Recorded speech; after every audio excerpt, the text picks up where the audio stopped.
Welcome to another edition of Begley's Mailbag, where we answer your questions about the Knicks and the NBA. We're going to start off here with a question from Josh Mantell, Sleepy J.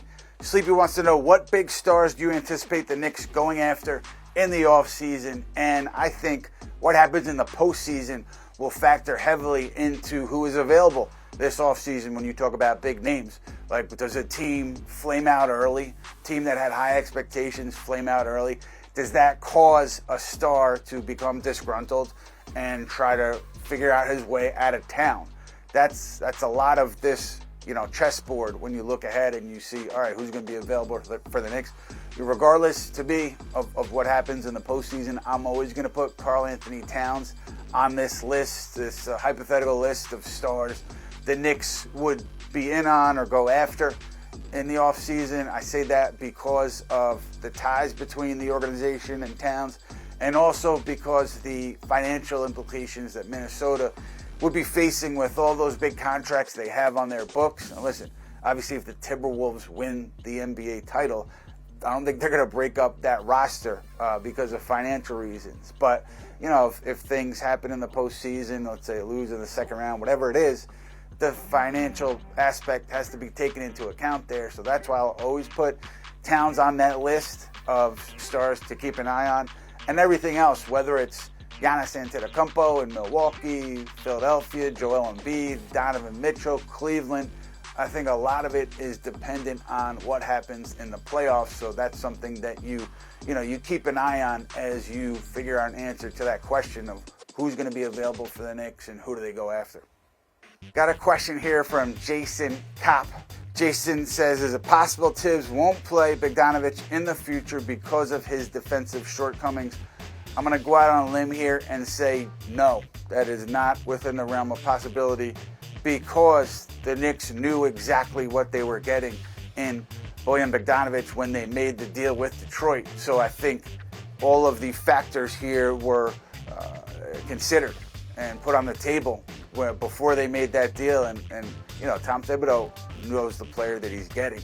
So I wouldn't think that Bogdanovic's defensive shortcomings become this glaring issue to the point where Tibbs has to shorten his minutes or has to, figure out different ways to use him.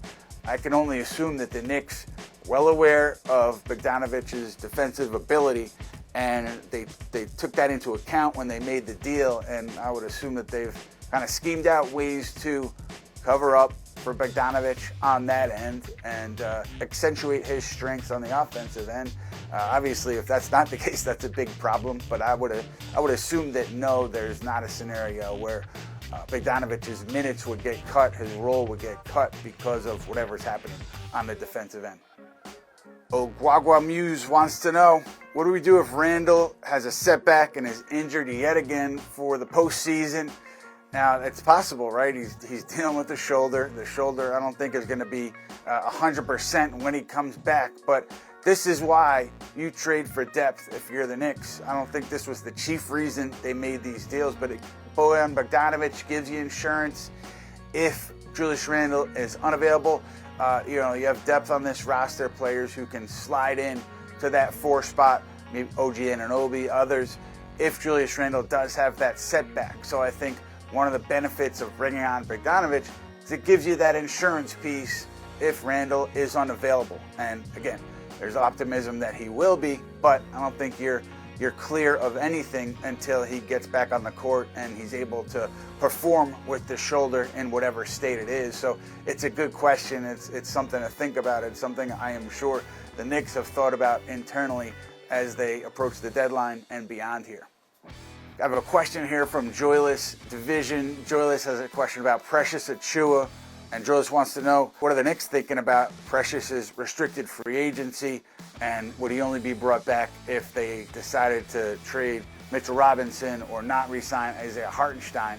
Well, let me start there. I think the Knicks have every intent to re-sign Isaiah Hartenstein going into this summer. I think some of their decisions, including around Emmanuel Quickley extension and what Quickley was looking for and what they felt was a good number for them.